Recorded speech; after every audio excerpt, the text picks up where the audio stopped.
Bir futbolcu düşünün. Futbol oyunlarında yapabildiğiniz her şeyi yapıyor.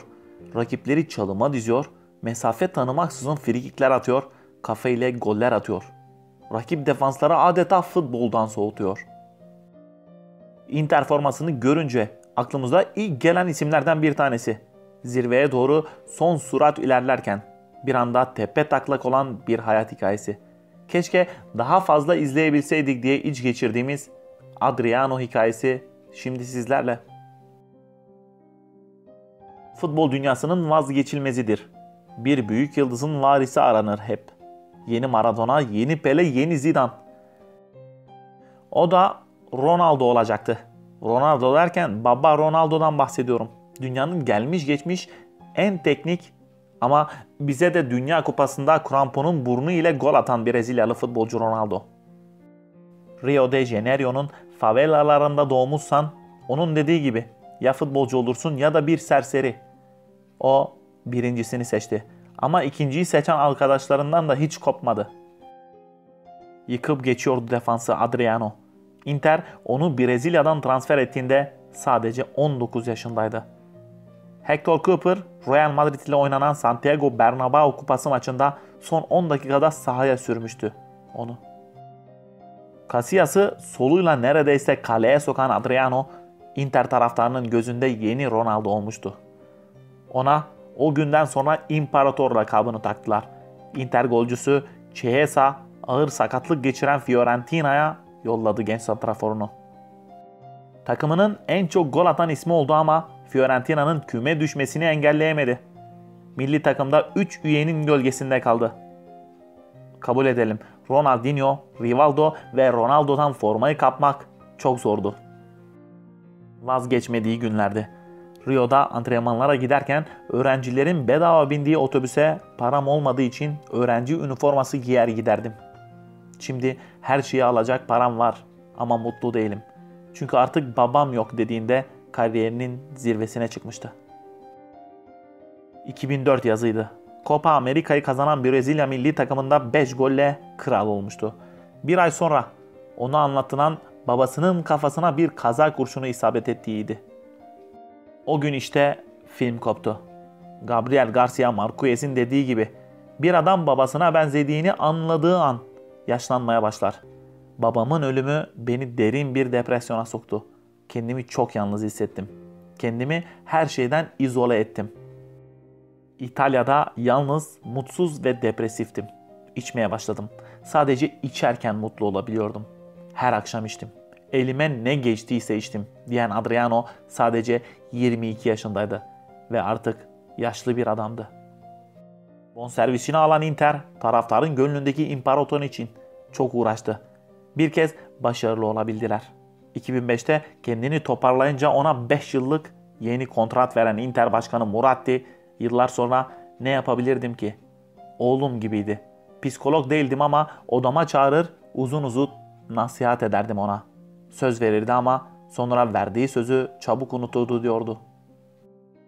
Inter'in efsane isimlerinden Zanetti de Adriano için futbol hayatının en büyük mağlubiyeti olarak bahsediyor.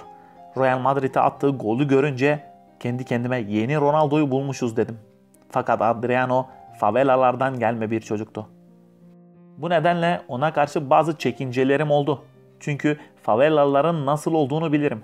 Yokluktan varlığa ulaştığınız zaman her şey biraz tehlikelidir. Babasının ölümünü öğrendiği telefon konuşması sırasında onunla birlikte aynı odadaydık. Telefonu kapattı. Sırtını bana döndü ve hayal edemeyeceğiniz kadar acı bir şekilde bağırmaya başladı. Bugün bile o andaki hislerimi hatırlıyorum diyordu. Massimo Moratti ve kendisinin adı küçük kardeşleri gibi davranmak için özen göstermiş, onunla yakından ilgilenmişlerdi. Adriano da futbol oynamaya, goller atmaya devam etmişti. Babasının göklerde bir yerden onu izlediğini düşünüyor ve kendisini işine adıyordu.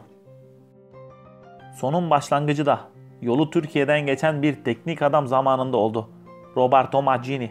İdmanlara geceden kalma gelen Adriano'yu takımında istemiyor, onu Şampiyonlar Ligi kadrosundan da sildi. Brezilyalı golcü için bu bile kafayı çekmek için iyi bir sebepti. Mancini ile aram hiç iyi olmadı. Sabah idmanlara geç kalıp azar yememek için gece uyumadan antrenmana çıkıyordum. Maggini'nin yardımcıları beni salona çalışmaya yolluyor, gazetecilere de adelesinden sakat diyorlardı. Salonda çalışacak gücüm yoktu. Yatıp uyuyordum.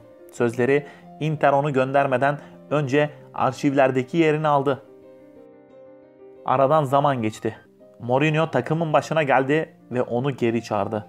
Bana çok inanmıştı. Yardım elini uzattı. Ama ona da ayıp ettim dedi yıllar sonra Adriano. İtalya-Brezilya arasında yitip giden bol promilli kariyerine Roma'yı da sıkıştırdı. İmparator geri döndü manşetleri atan İtalyan spor gazeteleri ağır siklet boksörü kıvamına gelen o solu süründüren Brezilyalı'dan artık golcü olmayacağını 1-2 maç sonra anladılar. Son kulübü Atletico Paranaense'ye imza attıktan sonra ortalıktan kayboldu. 2 gün antrenmana gelmeyen Adriano'yu 3. gün takımdan kovdular. Milano'nun diskolarında bir zamanlar gecede 20.000 euro hesap veren Adriano, bir battığı bir çıktığı kariyerinin son halkası için Fransa'ya gitmişti. Onu oyuna döndürmeye ikna eden 2. lig kulübü Le Havre'ydi. 31 yaşındayken Internazionale transfer olmak için girdiği sağlık testlerinden geçememiş ve futboldan iyice uzaklaşmıştı. Brezilya'da uyuşturucu karteline yataklık etmekten 15 yıla kadar hapsinin istendiği, yeterli delil bulunamadığı haberi düştü ajanslara.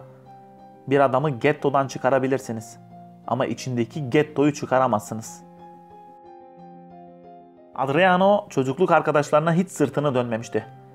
Yerel dilde favela olarak adlandırılan gecekondu mahallelerinde yüksek olan suç oranlarının Rio 2016 boyunca şehirde bulunacak olan ziyaretçiler için tehlikeli olmasından korkuluyordu. Favelalarda faaliyet gösteren çetelerin son üyelerinden biri de Adriano oldu. Adriano'nun çete üyeleriyle çekildiği fotoğraflar futbol dünyasında şok etkisi yarattı. Şimdi sadece düşünmenizi istiyorum. Çocukken kurduğunuz o topun peşinde koşma, yeşil sahalarda güzel kramponlar ile koşma hayali neden büyüdükten sonra, neden belli bir miktar gördükten sonra kayboluyor?